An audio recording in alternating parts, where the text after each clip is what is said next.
Hi, this is Paul. I'm going to flash up a little quote here from Gartner in their report on their annual BI Magic Quadrant. And basically the business process that I want to talk about today is I've got some integration because I got to go get some data. I got to do some analytics on that data, and I got to present it in a way that makes sense to me, makes sense to my business owners. And so that's really kind of the process that you go through.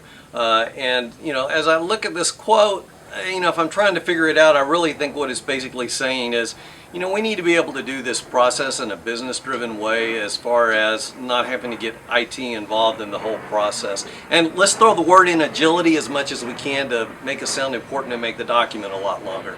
But that aside, it basically means you're going to have to learn one of those tools.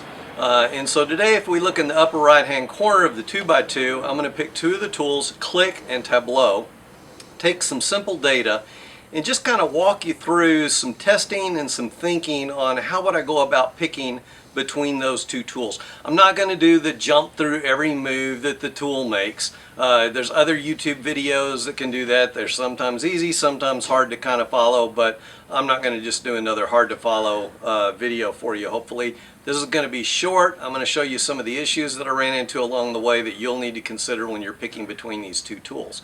So let's get started. All right, when you're starting with analytics, you've got to have some data from somewhere. So the data that we're dealing with today is 10 years of daily sample readings from 3 different water treatment plants in the Dallas area. We've got an Eastside plant, a Bachman plant, and the Elm Fork plant.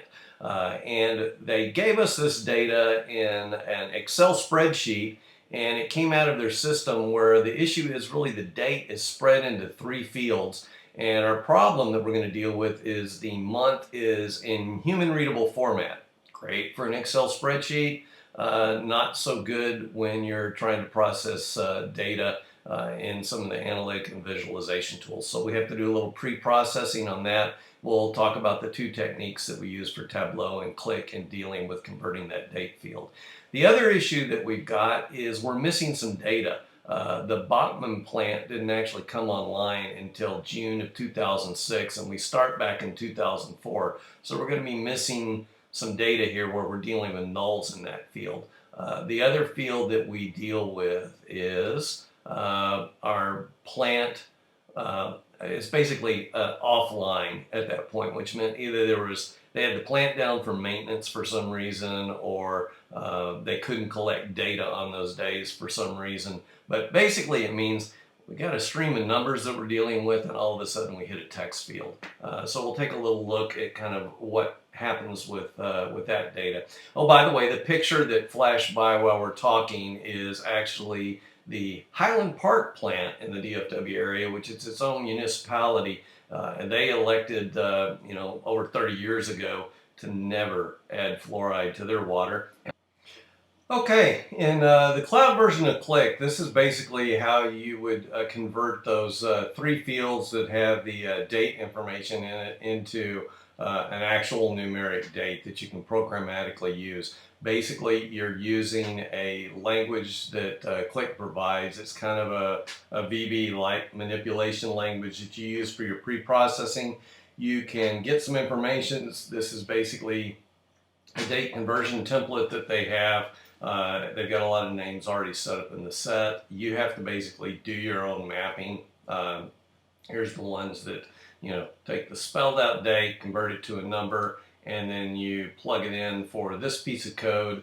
And you need to know some of the names and pieces of this language in order to be able to do this. That's really the only disadvantage. I would expect this to be something that would just be a simple function already embedded in the tool, because it's a pretty common thing that you run across. But you can do it in the language. It's just going to be a learning curve for that language, which I'm going to say is really going to be a couple of weeks. And then probably 2 months before you're productive in knowing which templates to go after for what you normally use. So I would consider that a little bit of a disadvantage, but you can basically do pretty much anything you need to do with this language.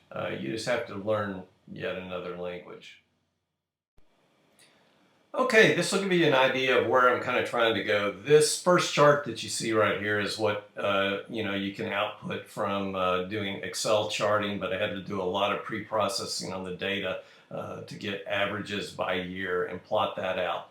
It's a little bit misleading, and so that's why I wanted to jump to other tools that could do kind of contiguous time series of data, which Tableau and Qlik can both do. Qlik to a little bit lesser degree, but we'll get into some details on that. Just for your information, 0.7 is kind of the reference line that the CDC now publishes as the safe level. And by the way, that because someone will ask, this thyroid damage level is the damage at which water fluoridation starts causing damage to your thyroid. But this is what you can pull together in Excel. This is what you can pull together in Qlik as continuous data. And in fact, let's just jump over to the tool just for a moment. And this is how you get to your data. This is Qlik Sense. This is their web version.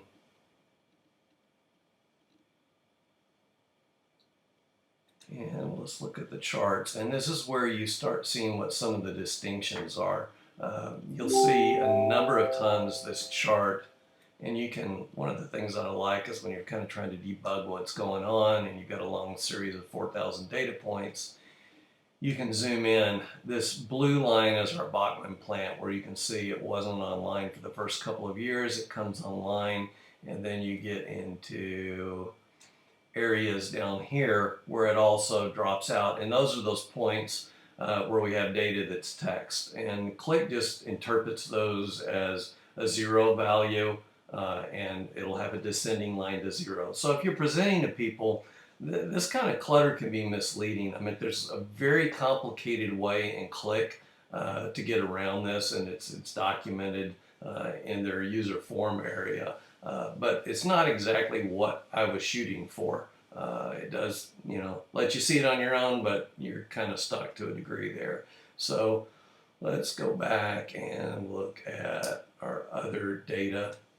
This is our data as we get in Tableau, and if you'll look at it, it treats the data as contiguous. It does have a reference line feature, which I forgot to drop in on this one, but believe me, it's there.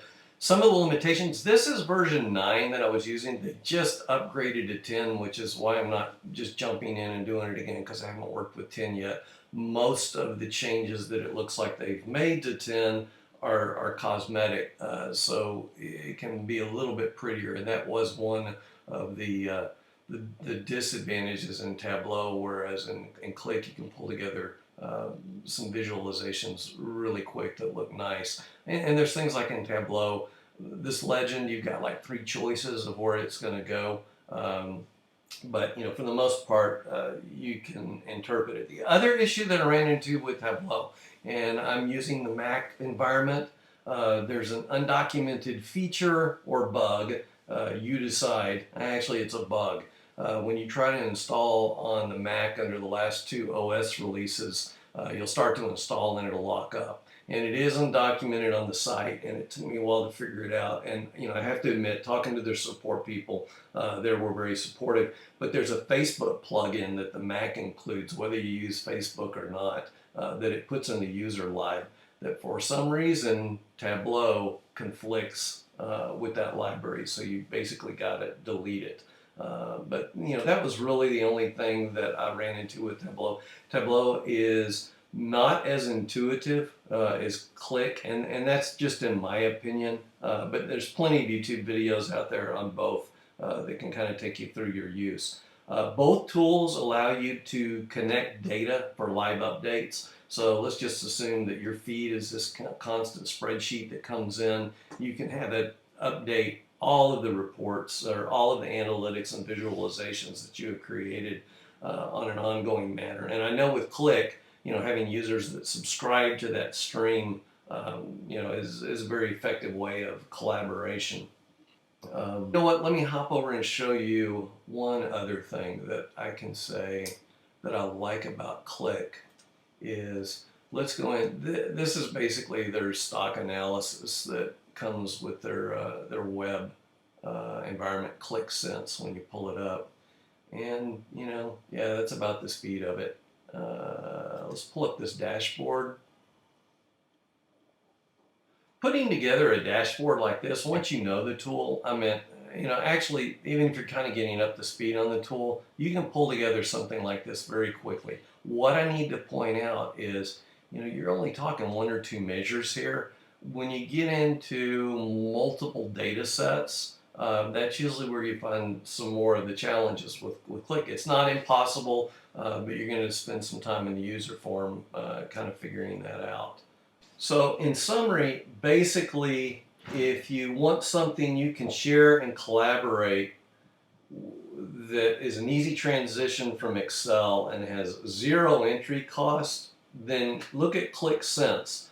But if this, and that's the web version that's free, but if this is for broad departmental use and you plan to get more complex, like maybe some art extensions, then you want to look at Tableau. And yeah, I think right now it's like $500 for an individual user license. You know, it's a little more for enterprise, but you know, you've got multiple people using it. So if you're using it every day, I mean, it's not that cost prohibitive.